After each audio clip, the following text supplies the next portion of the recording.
खुलुमबाय नोंथाङा नायगासिनो दङ बड'लेण्ड खौरां दिनै बड'लेण्ड खौरांनि स्टुडिअ आं रमेन बर' नायगिरि नोंथांमोना सांग्रां जा नंगौ नोंथांमोना थारखौनो खोनादों नोंथांमोना सांग्रां जानाया मोजांसो मानोना नोंथाङाबो नङाब्ला थगायसुलाफोरनि खैफोदाव गोग्लैनो नांगोन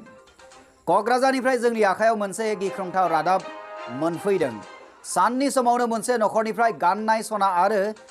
माखासे रां लाखोमानानै थांनायनि खौराङा सोराङाव मोनफैदों जाथाय जानाय जायगा क'क्राझार जिल्लानि कारिगाव सामुगुरि जाथायनि खालार 11 जुलाइ रबिबार सम बेलासिनि 2:30 रिंगा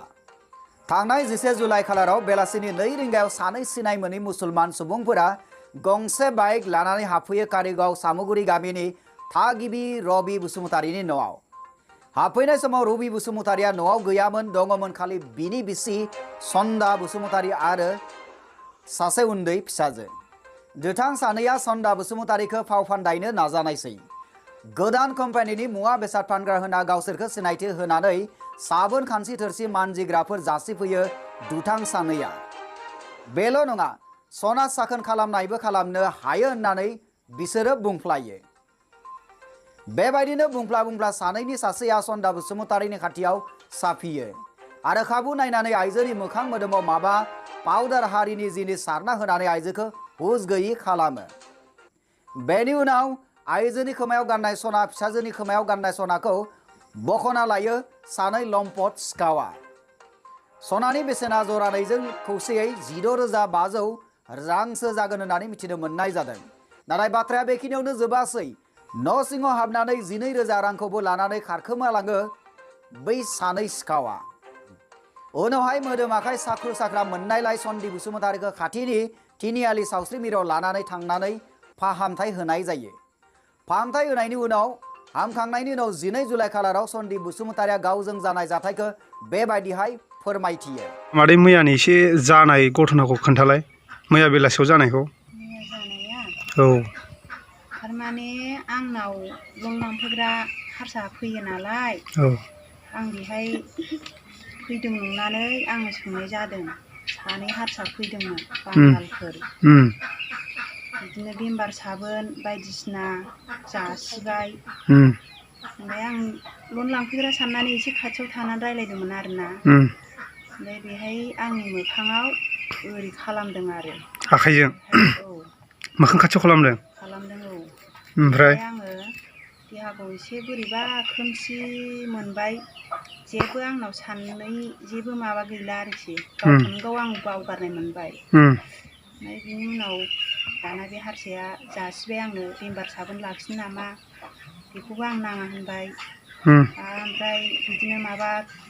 कर'ना खारो होननानै मुलि बथल जासिबाय बेखौबो आंनो नाङा होनबाय ओमफ्राय बिनि उनाव जेखौबो नाङा होनबाय आंनो जेबो नाङा फैसा गैया आं बिदि होनदोंमोन ओमफ्राय बिनि उनाव बियो होनबाय दाना माबा बुस्थु इसिनि गुफुर दिहुननानै गथाथा दिहुननानै बे बुस्थुआ सना साफा खालामग्रा सना दङबा आं साफा खालामनानै होलांनो लाबो होननानै बिबाय आरो ओमफ्राय बिनि उनाव खुरैयाव दै बिनायखाय आङो होफैबाय दाना आंखौ होनबाय नोंनि सनाया फुनानै बाहाय होदो आं साफा खालामसै फोरोंलांसै होननानै बे मुलि होनायाव आरोना मुलि होनायाव खुरैयाव मुलिखौ होनायाव ओमफ्राय बिनि उनाव दाना आंहाबो गोसोआव बावगारनाय फैबाय सम बावनाय फैबाय फुदोंना मादों खेल गैला दा हनै नानिया होनदों नोङो फुदों मामि सनाखौ फुनानै होदों होनदों आंहा बारा गोसोआव गैला दाना बे सनाखौ फुखांनानै दाना बे सनाखौ आखाइयाव लाबाय जाहैदों बियो हारसाया ओमफ्राय आंहाथ' गोसोआव गैया दाना बे सनाखौ आंनो आखाइयाव होबा दाना माबा बुस्थु इसिनि पाउदार बायदि लेखायाव सनाखौ होनानै सारफुंनानै होबाय ओमफ्राय बेहाय आङो खोमसि मोननानै दसे मेगन मिसोनानै आङो ओरै थादों आरोना ओमफ्राय मथा मथि माबासो जादों खोमा 5 मिनिट माबा 2-3 मिनिट जादों खोमा बिदि खोमसि नुनाया आरोना ओमफ्राय बिदि मोननाय समावनो बिसोरो फैसाखौबो 12,000 बाक्सुनिफ्राय हाननानै लाबाय खोमा दा फैसाबो गैया खोमसि नुजोब्बाय आरो ना ओमफ्राय नोङो खोमसि नुनानै आङो थाहाबबाय आरो जेबो आन्दाज मोनासै आन्दाज मोनासै आङो होमबा सनाखौ खुखांखाबायमोन आरो सनाखौ खुखांखाबाय जाहैबाय आङो ए दाना सनाखौ खुखांनानै उम दाना फैसाखौ बै समावनो हानबाय बाक्सुनिफ्राय उम आंथ' खेल गैला जेबो ओमफ्राय मादैया बिसोर थांखांनायनि उनाव देहाखौ माबायदि मोना बिसोर थांखांनायनि उनाव आङो देहाखौ बिराद गाज्रि मोनबाय आरोना बिदिनो दोरफो दोरफो मोनबाय बिखा बुफ्लाम बुफ्लाम मोनबाय खर' सानाय सानाय मोनबाय गोबाबाय आरो नै नानियाबो उदै सादों होनबाय जों बिमा फिसा ओमफ्राय नानिजों गेलेग्रा सासे लोगो दंबावोमोन बेहा जेबो मोनाखै जाहैदों अब्ला नायगिरि नोंथांमोना बुजिबाय दिनैनि दिनाव जों बयबो नखरफोरा सांग्रां जानाया गाहामसै सिनाय मोनै सुबुंफोरजों दा बाथ्रा रायज्लाय न'आव हाबनो दा हो नङाब्ला सोर मिथिगौ नोंथांखौ सोर माब्ला मा खालामलांगोन बेखायनो सांग्रां जा आरो रैखाथियै था निउज डेस्क रिपर्ट बड'लेण्ड खौरां बड'लेण्ड खौरांनि नायगिरि नोंथांमोननि थाखाय गुबुन मोनसे रादाब जोंनि आखायाव दं आरो बे रादाबानो जाहैबाय चिरां सिडली बाजाराव बारग' एनडिएबिआ बिसावरायग्रानो इएम मासि होनांगौनि दाबि खालामदों थांनाय 12 जुलाइ खालाराव चिरां सिडली बाजाराव बारग' एनडिएबिआ मोनसे खौरां मेल सामलायो आरो खौरां मेलनि गेजेरजों बारग' एनडिएबिनि मोनसेल' दाबि खोथा बादियै बिसावरायग्रानो बिटिसिआव इएम मासि होनो नांगौ बे दाबिखौ खालामदों बारग' एनडिएबि डब्लिउ स्कां आरो बि बिबार बिथांमोना मिडियानि गेजेरजों बेखौनो बिटिआर सरकारखौ खावलायनो सानदों जे जोङो एक्स एनडिएबि हिसाबै जोंना बिथां बिसावरायग्रा सायखं बसुमतारी सारा बिपिएफनि टिकेट लानानै दिनैहाय 13 नाम्बाराव देरहासार जानानै दिनैहाय जेनोखि बिटिआर सरकार दानायनि उनाव जोंना सावरायग्रा सारा इउपिपिएलजों जुगदान जाफैबाय दा बे जुगदान जानायाव मोनसे आसा बा सिमां लानानै जुगदान जाफैदोंमोन बे सिमाङानो जाहैबाय इएम बे खौरां मेलनि गेजेरजों बिथांमोना फोरमायथियो थांनाय बिटिसि बिसायख'थियाव बिपिएफ दोलोनि बिसावरायग्रा बिथाङा रायजो राजाफोरनि आरो बारग' एनडिएबिफोरनि गोबां हेफाजाब होनायाव एमसिएलए बिजाथि महरै देरहासार जानो हादोंमोन 31 नं सिडली बियाबनिफ्राय उनावहाय समजों लोगोसे इउपिपिएलनि गोदान सोरखार दानायनि उनाव बिसावरायग्रा बिथाङा बिपिएफ दोलोखौ नागारनानै इउपिपिएल दोलोआव आखाइ हमहैयो खौरांगिरिफोरनि मेलाव बिथांमोना बुंबावो दि आखाइ हमनाय समाव बिटिआरनि गाहाय मावफुं सोद्रोमा बिथाङा बिसावरायग्रानो इएम मासि होगोन होननानै सावरायनाय जादोंमोन होननानै बुंथियो बिथां डब्लिउ स्कांआ जों सिगां बिपिएफआव दंमोन बिपिएफनिफ्रायनो जों नाजानानैहाय सावरायग्रा बिथांखौ जों देरहाहोहरबाय थिग बिदिनो बोथोरजों लोगोसे सरकार सोलायनायजों लोगोसे दा इउपिपिएलनि सरकार फैबाय बे सरकार फैनाय बेलायाव बिथां सावरायग्राया सिएम सारजों रायलायनानै जे इउपिपिएलआव हाबहैबाय बिथां बेवहाय सावरायनाय समाव सावरायग्रा सारनो मोजां मोनसे इएम डिपार्टमेन्ट होगोन बिथांखौ बे सारा बुंदोंमोन जाहाथे बे सिएम सारा जे खोथाखौ बुंदोंमोन बे खोथाखौ जाहाथे थाबैनो मावफुङो जों बेखौ सारनिसिम आसा खालामनाय थाबाय दिनै बे बाथ्रा होनाय बादिनो बिटिआर सोरखारनि गाहाय मावफुं सोद्रोमा मुस्रि प्रमद बर' बिथाङा जेन' बिसावरायग्रा बिथांनो इएम मासिखौ होयो बेखौ खौरां मेलनि गेजेरजों बिथांमोना खावलायहरदों लोगोसे खामानिखौ थाबैनो मावफुंनो थाखाय बारग' एनडिएबिनि मुस्रि डब्लिउ स्कां बिथाङा खौरांगिरि मेलनि गेजेरजों खावलायहरदों ओरैहाय बारग' एनडिएबिनिनो सोद्रोमा मुस्रि बि बिबार बिथाङा बुंबावो दि जायफोर एनडिएबिनि सोद्रोमाफोरा दाबोनो जोबथेसालियाव दं बिथांमोनखौ जेन थाबैनो हगार बेनि थाखाय सोरखारखौ खावलायहरदों चिरांनिफ्राय फुंखा बरगयारिनि खौरां दिं बड'लेण्ड खौरां नायगिरि नोंथांमोननि थाखाय जोंनि आखायाव थामथि रादाब दं आरो बे थामथि रादाबानो जाहैबाय चिरां जिल्लानि बेंटल सर्वशिक्षा अभियान मावख'नि लांगोनायाव फरायसालिनि सानजौफुनि ओंखाम संग्राफोरनि धर्ना नाथाय मानो धर्ना होदों धर्ना होग्राफोरनि दाबिफोरा मा बे गासैनिबो फिननायखौ जों नोंथांमोननो होगोन नैबे खौरांनि गेजेरजों चिरांनि बेंटल सर्वशिक्षा अभियान मावख'नि लांगोनायाव फरायसालिफोरनि सानजौफुनि ओंखाम संग्राफोरा थांनाय 12 जुलाइ खालाराव मांखोआरि दान बान्था दरमाहा बारायनांगौनि थाखाय धर्ना होदों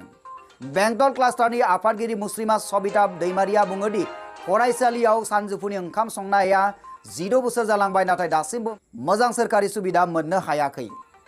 12 दानहालागै मोननांगौ मांखोआरि दान बान्थाखौ होआखै सोरखारा। दिनैसिम बोसोराव 10 दान महरैल' दानसेयारि दरमाहा होबोदों होननानैबो बिथांमोना बुंथिदों। सानजौफुनि ओंखाम संनाय हाबाखौ सोरखारारि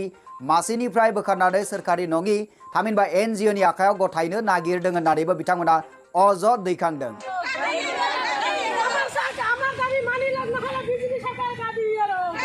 बेबायदिनो गोबां जाहोनफोरखौ लानानै दुलाराय आसाम सानजौफु ओंखाम संग्रानि बानजायनायाव बे धरनाखौ लानाय जायो होननानै खौरांगिरिफोरनि सिगाङाव फोरमायथिदों।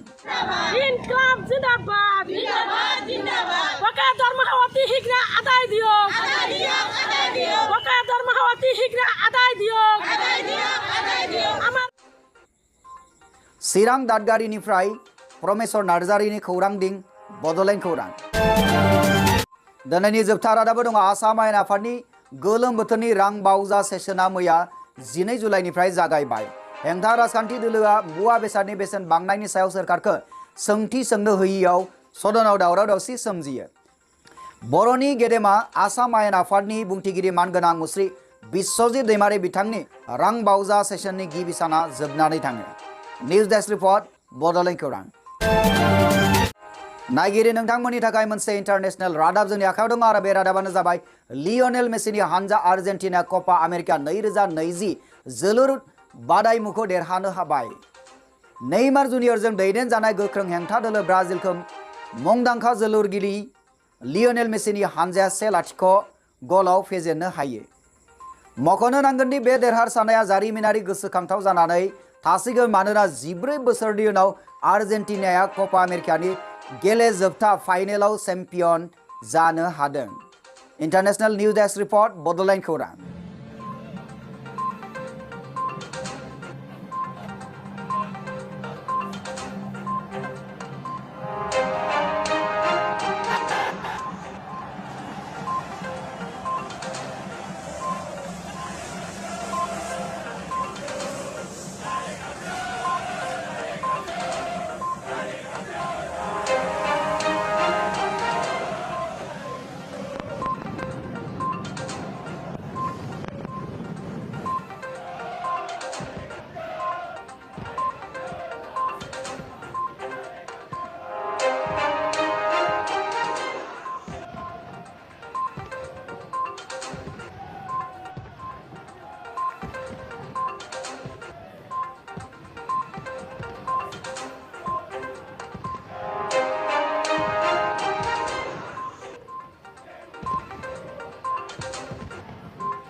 दानिया बड'लेण्ड खौरांनि गासैबो नायगिरि नोंथांमोननिफ्राय बिदाय लानायनि सम सफैबाय। बड'लेण्ड खौरांनि गासैबो नायगिरि नोंथांमोननिसिम अननाय मोजां मोननाय आरो सिबिनायखौ बावहरफिननानै